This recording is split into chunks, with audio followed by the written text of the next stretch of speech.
Hey, I'm Adam Glendy from the Pursuit Counseling. Today, I'm really excited to talk with you about anxiety. So, anxiety tends to be a word that pops up in public all the time. Students, work, parents, children. A lot of times people use anxiety even as a badge of honor, of like, oh, I've got so much going on. I am so anxious. And so it's like, anxiety tends to be a word that we just use. We talk about it every day, all day. So what's actually like, what is anxiety about? Well, anxiety is worrying about what could potentially happen in the future if we're going somewhere. What if I spill a drink on my shirt? What if I go to a party and people don't like me? What if I am sitting for a test and I don't remember everything I studied? The result of that is we're going to have this internal reaction to it, and it can show up in a bunch of different ways. And I'll save that for a future video of what some of the internal responses are to anxiety. But today I want to be very quick and talk about some coping skills for anxiety. And we use coping a lot. And so, very quickly, coping is either going to be used to continue or intensify or to change. What do I mean by that? So, a lot of times we think about coping as turning bad to good or a bad response to a good response. But coping can also be used to continue or even intensify. If I'm feeling love, I don't want to change love. I want to continue to feel love or intensify love. So if I'm feeling love, I might give a hug to my wife and then she'll hug me back. Well, that would continue that feeling of love or intensify it. So if I'm feeling something, I want to continue that feeling. Well, I'm going to use a coping skill, giving a hug and receiving a hug as a means to continue that feeling or intensify that feeling. And then the other way is to change that feeling. So if I am feeling scared, I want to feel safe. So I need to come up with a coping skill to move me from feeling scared to feeling safe. So today I want to go over two different coping skills that you can use to change that feeling. So let's start.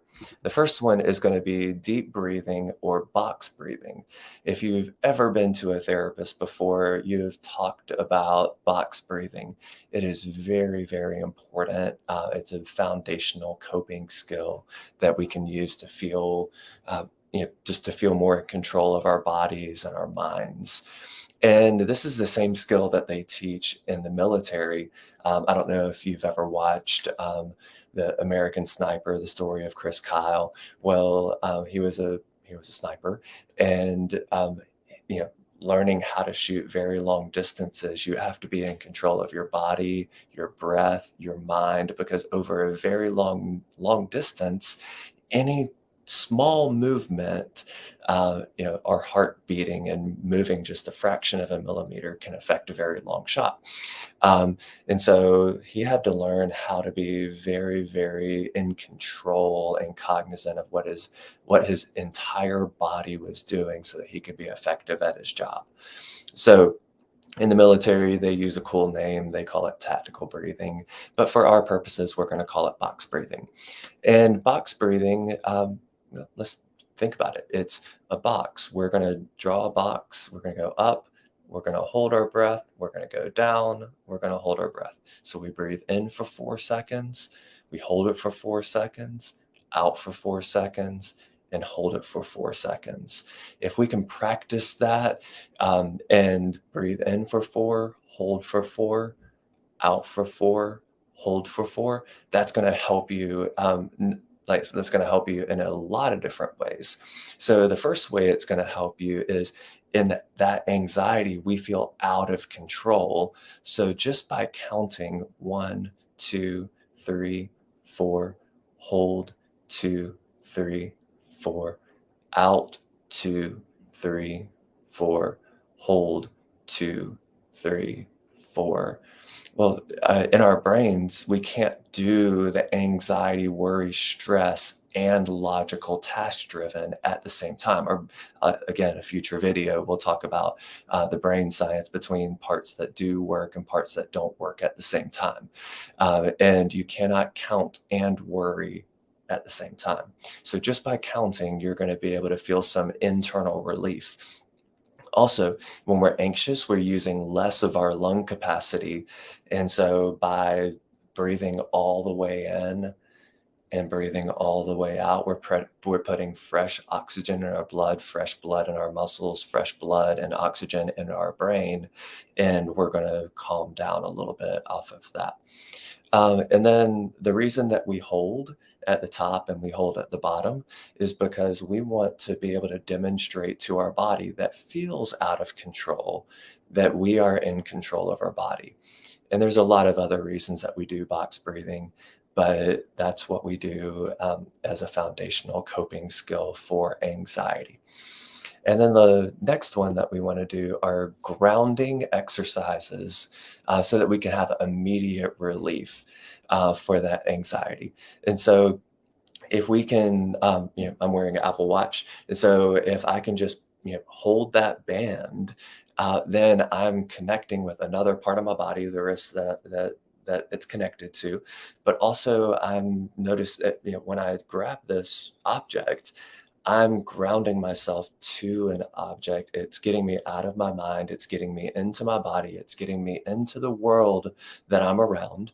If you wear a ring, then that's also another way that you can practice grounding because you're putting yourself into the world that you exist in. Also, you can press your feet firmly into the ground. If you're sitting in a chair, you can lean back and feel the pressure of your body against the chair. And those grounding exercises can be very, very helpful at providing relief from anxiety because it gets you out of your mind and it gets you into the environment that you're in. So I know that these are just two very quick grounding exercises that you can do. These are two techniques for anxiety. We have our deep breathing, our box breathing that we talked about. Then we have grounding exercises, something like grabbing your watch or your ring or pressing your feet into the ground or back into the chair. And I hope that those can help you cope with the anxiety that you have. And I want you to leave a comment if you can about your favorite coping skills that you use for anxiety. Maybe you do box breathing or maybe you do some grounding exercises. Let me know how that works for you. And we are trying to build a channel over here. So please consider pressing the like button, subscribing, maybe hitting the little bell in there. But I do want to hear your comments about your favorite coping skills for anxiety. And if you've never thought about, coping being positive, being like wanting to sustain or improve how you feel, I'd love to hear about that as well. So I hope you have a great day. Again, I'm Adam Glendye from the Pursuit Counseling, and I hope you have a wonderful rest of your day.